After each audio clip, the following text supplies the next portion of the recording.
Hello students. So ఈ వీడియోలో మనం థర్డ్ ఎక్సర్సైజ్ స్టార్ట్ చేస్తున్నాం అండ్ థర్డ్ ఎక్సర్సైజ్ లో ఫస్ట్ క్వశ్చన్ మనం కవర్ చేస్తున్నాం. Write a C program to convert a string into a long integer. అంటే సింపుల్ గా మనం ఒక స్ట్రింగ్ స్టోర్ చేసుకోవాలి. స్ట్రింగ్ స్టోర్ చేసిన తర్వాత దానికి మనం లాంగ్ ఇంటిజర్ లో కన్వర్ట్ చేయాలి. సో ఎట్లా చేయాలి? ఫస్ట్ ఆఫ్ ఆల్ ఒక స్ట్రింగ్ తీసుకుంటున్నాం. ఓకే, ఏదైనా మీరు నేమ్ సేవ్ చేయొచ్చు. ఎగ్జాంపుల్ క్యారెక్టర్ ఇక్కడ వస్తుంది, యూజ్ చేస్తున్నాం. క్యారెక్టర్ ఏదైనా నేమ్ తీసుకుంటున్నాను, మై ఎస్టిఆర్. మీరు ఏదైనా పర్టికులర్ నేమ్ ఇక్కడ అసైన్ చేయొచ్చు. ఫర్ ఎగ్జాంపుల్ ఒక 10 క్యారెక్టర్ స్టోర్ చేస్తున్నా అండ్ ఇక్కడ సింపుల్ గా ఒక వాల్యూ స్టోర్ చేస్తున్నా 1 2 3 4 అండ్ నెక్స్ట్ ఒక లాంగ్ ఇంటీజర్ లో మనం కన్వర్ట్ చేయాలి. సో లాంగ్ తీసుకుంటున్నా అండ్ దీనికి నేను ఒక నేమ్ ఇస్తున్నా మై ఇంటీజర్ అని. ఓకే, సో కన్వర్ట్ చేయాలంటే నార్మల్లీ మనకు స్టాండర్డ్ లైబ్రరీ ఉంది. సో ఆ లైబ్రరీ యూజ్ చేసి నేను కన్వర్జన్ తీసుకుంటున్నా.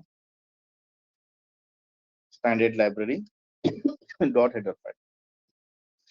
సో నెక్స్ట్ ఎక్కడ స్టోర్ చేయాలి? మనం మై ఇంటీజర్ లో స్టోర్ చేయాలి. సో ఇక్కడ మై ఇంటీజర్ అని తీసుకుంటున్నాను నేను, మై ఇంటీజర్.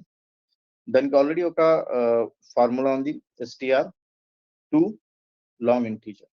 ఓకే, సో ఈ పర్టికులర్ ఫంక్షన్ లో మనం ఫస్ట్ ఏ వేరియబుల్ నుంచి కన్వర్ట్ చేస్తున్నాం, ఫస్ట్ ఆ వేరియబుల్ రాయాలి. తర్వాత మై ఎస్టిఆర్, నెక్స్ట్ నల్ అని రాయాలా. నల్ రాసిన తర్వాత బేస్ వాల్యూ ఏముంది? బేస్ వాల్యూ డెసిమల్ వాల్యూ అంటే 10 ఉంది. బేస్ వాల్యూ నెంబర్ సిస్టమ్ లో ఆల్రెడీ మనకు ఫస్ట్ యూనిట్ లో ఉంది కదా.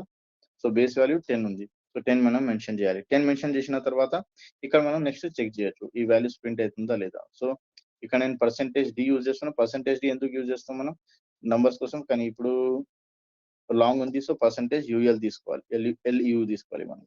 Okay, and next variable name my integer. So ఇది కన్వర్ట్ అయితే మనకు ఆన్సర్ వస్తుంది, లేకపోతే ఆన్సర్ రాదు. సో సింపుల్ గా రన్ చేస్తున్నా అండ్ ఇక్కడ చూడండి మనకు 1 2 3 ఆన్సర్ వచ్చేసింది. ఓకే, సో ప్రాక్టీస్ చేయండి. డౌట్ ఉంటే, క్వశ్చన్స్ ఉంటే అడగండి.